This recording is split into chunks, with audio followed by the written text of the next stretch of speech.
Indonesia के Jakarta convention centre में प्रधानमंत्री मोदी का संबोधन। बोले, आसियान भारत समिट हमारे लिए अहम है। आपसी सहयोग से तेजी से प्रगति हो रही है। आसियान समिट में प्रधानमंत्री मोदी बोले, 21वीं सदी हम सब की सदी है। मानव कल्याण के लिए सबका प्रयास, हर क्षेत्र में मिलकर काम करने की जरूरत। आसियान समिट में पीएम मोदी ने कहा, प्रगति के लिए नए संकल्प लिए जाए। भावी भविष्य के लिए नए संकल्प लेंगे। वन अर्थ, वन फैमिली और वन फ्यूचर हमारा मंत्र। इंडोनेशिया के दौरे पर प्रधानमंत्री मोदी, एयरपोर्ट पर भारतीय समुदाय के लोगों ने किया जबरदस्त स्वागत। कई कार्यक्रमों में लेंगे हिस्सा। पीएम मोदी के जकार्ता पहुंचने पर भारतीय समुदाय में जोश आई है। भारतीय समुदाय के लोगों ने मोदी मोदी के नारे लगाए। एशिया शिखर सम्मेलन में भाग लेने से पहले भारतीय प्रवासी के सदस्यों से की मुलाकात। जकार्ता कन्वेंशन सेंटर में प्रधानमंत्री मोदी ने भारतीयों से मिलाया हाथ। पीएम मोदी के लिए 18 देशों ने बदला अपना प्लान। आसियान और एशिया समिट का बदला गया समय। पीएम मोदी के लिए सम्मेलन को 1 घंटे पहले शुरू किया गया। आसियान समिट से लौटने के बाद प्रधानमंत्री मोदी अमेरिकी राष्ट्रपति जो बाइडेन से करेंगे मुलाकात। G20 से पहले होगी द्विपक्षीय बैठक। G20 समिट में हिस्सा लेने के लिए भारत आएंगे अमेरिकी राष्ट्रपति जो बाइडेन। विदेशी मेहमानों की सुरक्षा के लिए कड़े इंतजाम। G20 समिट के लिए होटल ITC मॉरियम में रुकेंगे जो बाइडेन। 1 रात ठहरने का किराया लगभग 8 लाख रुपए। G20 समिट के दौरान कोरोना गाइडलाइन का पालन करेंगे राष्ट्रपति जो बाइडेन। व्हाइट हाउस के प्रेस सचिव ने दी जानकारी। हाल ही में फर्स्ट लेडी जिल बाइडेन को कोरोना हुआ था। G20 समिट को लेकर प्रधानमंत्री मोदी का ब्लॉग लिखा, वसुदेव कुटुंबकम हमारा मूल मंत्र, हमारा लक्ष्य है वैश्विक कल्याण। पीएम मोदी का अपने मंत्रियों को निर्देश, संसद भवन से बसों में बैठकर मंडपम तक पहुंचे। शटल सेवा का इस्तेमाल करें। G20 इंडिया मोबाइल ऐप को भी डाउनलोड करने का निर्देश दिया। G20 मेहमानों के लिए दिल्ली है तैयार। कई चौराहों पर लगे हैं सम्मेलन में शामिल होने वाले देशों के झंडे और सिंबल। लोगों के आकर्षण का बना है केंद्र। G20 समिट के लिहाज से विदेशी मेहमानों का दिल्ली आने का सिलसिला शुरू। मेहमानों के स्वागत के लिए दिल्ली तैयार। चप्पे चप्पे पर सुरक्षा के कड़े इंतजाम। G20 में हिस्सा लेने के लिए दिल्ली पहुंचे मॉरिशस के प्रधानमंत्री प्रविंद्र कुमार जुगनाथ। एयरपोर्ट पर हुआ भव्य स्वागत। सांस्कृतिक नृत्यों की दी गई प्रस्तुति। G20 समिट के दिल्ली के गेट के पास कोणार्क सूर्य मंदिर, महात्मा गांधी और चरखा के कटआउट लगाए गए हैं। फव्वारों के साथ साथ राष्ट्रीय चिन्हों के कटआउट से राजधानी की सजावट की गई है। G20 के दौरान सुरक्षा के मद्देनजर बम डिफ्यूजर स्क्वाड और स्निफर डॉग भी तैनात हैं। दिल्ली पुलिस के जवानों और वॉलंटियर्स समेत 40,000 लोगों की लगाई गई है ड्यूटी। दिल्ली के एलजी वीके सक्सेना ने G20 समिट से पहले तैयारियों का निरीक्षण किया। साफ सफाई और सुरक्षा व्यवस्था का निरीक्षण। G20 समिट को लेकर दिल्ली में कई वाहनों पर लगाए गए प्रतिबंध। दिल्ली सरकार ने अधिसूचना की जारी। G20 को लेकर आईएमडी ने बनाया स्पेशल प्लान। प्रगति मैदान के पास वेदर स्टेशन का स्थापना किया गया है। सटीक जानकारी के लिए हर 15 मिनट में डेटा अपडेट किया जाएगा। G20 को लेकर कर्तव्य पथ और इंडिया गेट पर पैदल चलने, साइकिल चलाने पर दिल्ली पुलिस ने लगाई रोक। 9 से 10 सितंबर तक चलेगी G20 समिट।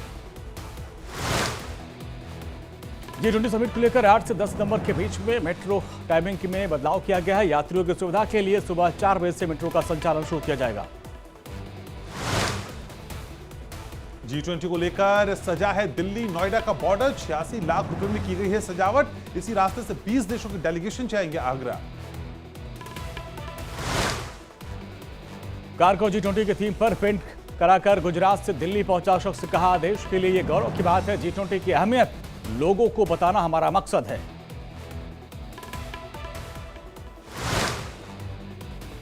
उदयनिधि स्टालिन ने अपने सनातन वाले बयान पर दी सफाई। कहा, मेरे बयान का निकाला गया गलत मतलब। हम किसी धर्म के दुश्मन नहीं हैं। संजय राउत ने उदयनिधि के बयान पर जताई आपत्ति। कहा, उनके बयान का कोई कब समर्थन नहीं करेगा? देश में रहते 90 करोड़ हिंदू और इस तरह के बयान तो पूरे देश का माहौल खराब होता है। दिल्ली में जन्माष्टमी महोत्सव के दौरान केंद्रीय मंत्री स्मृति ईरानी ने उदयनिधि स्टालिन पर साधा निशाना। कहा, जब तक भक्त जीवित है कोई भी हमारे धर्म और आस्था को नहीं दे सकता चुनौती। नागपुर में अखंड भारत पर संघ प्रमुख मोहन भागवत बोले, जो लोग भारत से अलग हुए उन्हें लगता है उन्होंने गलती की। भारत होना यानी भारत के स्वभाव को स्वीकार करना।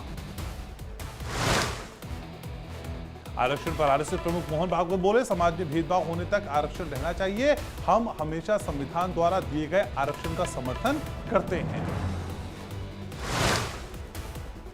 पटना में बदमाशों के हौसले बुलंद। एसकेपुरी इलाके में एक हॉस्टल में बदमाशों ने फायरिंग की, पथराव किया।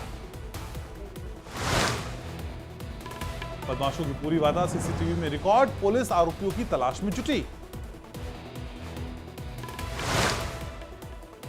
नोएडा के सेक्टर 39 में सोन बाजार में हुआ दर्दनाक हादसा। अचानक मेले में झूले से गिरकर एक महिला की मौत, एक घायल। मामले की जांच कर रही है पुलिस। मुंबई में ग्लोबल फिनटेक फेस्ट में भारत के पहले यूपीआई एटीएम का अनावरण। अब बिना कार्ड के कैश निकाला जा सकता है। पाकिस्तान के त्रिताल में हुआ बड़ा आतंकी हमला। टीटीपी आतंकियों ने सेना पर अंधाधुंध फायरिंग की। हमले में 11 पाकिस्तानी सैनिक मारे गए और 40 घायल हुए।